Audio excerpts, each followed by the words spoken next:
If one hasn't gone through life storms, if one hasn't gone through betrayal or the loss of a loved one, or sickness that is terminal, or accommodation problem, or financial bullshit, that person will be so quick to judge people that seek help from sources that contradict the scripture.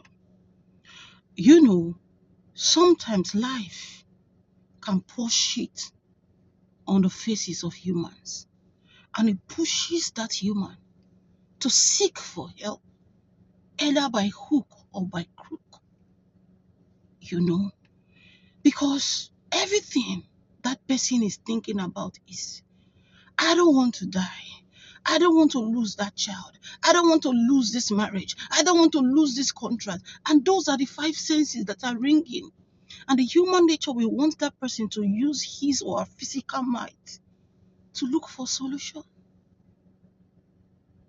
But I am bringing you this word from the throne of God to encourage you that there is balm in Gilead. God is saying that I am stronger than Pharaoh. I am stronger than the person you are going to get help from.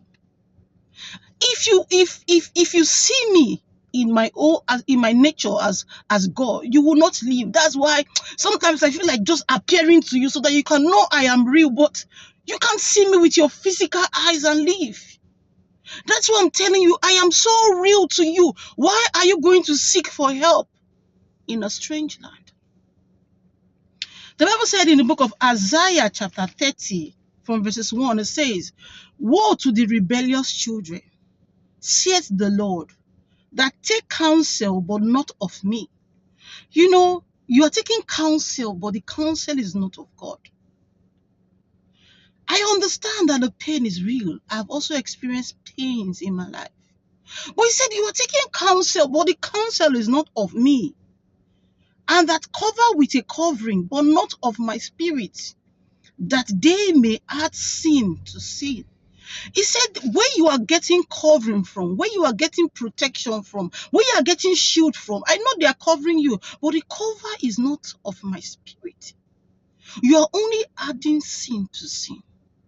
I want to ask you, what is the need going to seek for help in a place where God will not be against you? Is it not better that God is for you and every other thing is against you?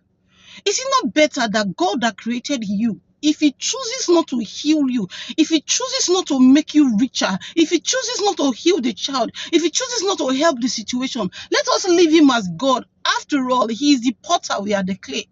What is the essence of trying to seek help outside God and getting the wrath of God, knowing that God is the Alpha, is the Omega, and is everything in between? And Isaiah chapter 30 verses 2 said, they walk to go down into Egypt and have not asked at my mouth, to strengthen themselves in the strength of Pharaoh and to trust in the shadow of Egypt. God said, you did not ask me before you took your own decision. You didn't inquire. Did you take a day to fast and say, Lord, what are you saying in this situation? He said you did not inquire from me. Instead, you went to get your strength from Pharaoh. And he said you also went to get your trust in the shadow of Egypt. If you recall, dear Christians, Psalm 91 says, he that dwells in the secret place of the Most High shall abide under the shadow of the Almighty, not under the shadow of Pharaoh. Some of us are finding trust in clubs. We are finding trust in societies. We are finding trust in things that we know are not of God. Yes, fine, they give that shadow. For every original, there's always a counterfeit. Yes, they give that strength, they give that cover, they give that shadow. But God said, it is not my shadow. It is not the cover of my spirit. I am better than Pharaoh. And when we go further in verses 3, it says, therefore shall the strength of Pharaoh be your shame. Where you are going to get strength from, God said that strength will be your shame. That's why when you join that thing, thinking they love you, suddenly they will betray you. They will leave you worse than how you got to meet them. It said in Isaiah 30 verses 3, therefore shall the strength of Pharaoh be your shame, and the trust in the shadow of Egypt your confusion. It is only under the shadow of the Almighty that you will not be confused. And he went further to explain this in the book of 2 Kings chapter 1 from verses 2. It says, and Ahaziah fell down through a lattice in his upper chamber that was in Samaria, and was sick. The man fell down and was sick. And he sent messengers and said unto them, go inquire of Baalzebub, the god of Ekron, whether I shall recover of this disease. Verses 3, but the angel of the Lord said to Elijah the Tishbite, arise, go up to meet the messenger of the king of Samaria, and say unto them, is it not because there is not a God in Israel that ye go to inquire of Beelzebub, the god of Ekron? God is saying, come and inquire of me first. Take time to fast and pray and seek me. Verses 4 say, now therefore, thus saith the Lord, thou shalt not come down from thy bed on which thou art gone up, but shalt surely die. And Elijah departed. God is instructing you to make a U-turn and come back to him.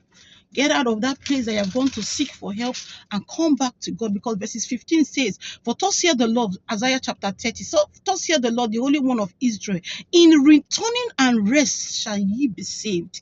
In returning and rest shall ye be saved.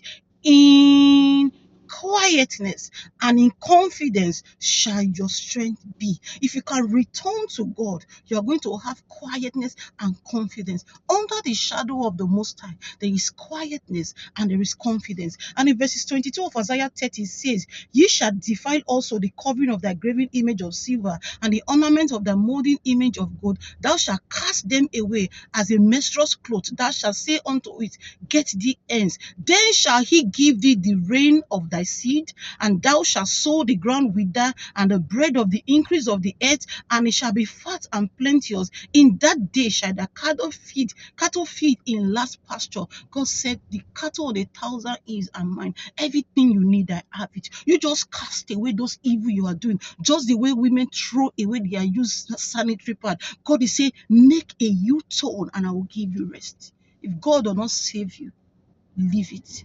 Let God be true and every man a liar. If God says he cannot save me, I leave myself for God. If he chooses to let me come and meet him, blessed be his name. Please don't do things that will hurt God. Don't do things that will make you get worse. What's the need of wasting or going around the circle? You go there, you still come back to your worst state. Please stay in God. Let us hold on to the horn of the altar. Let us hold on to the hem of his garment. My name is Aleladia. I'll see you on top. Bye.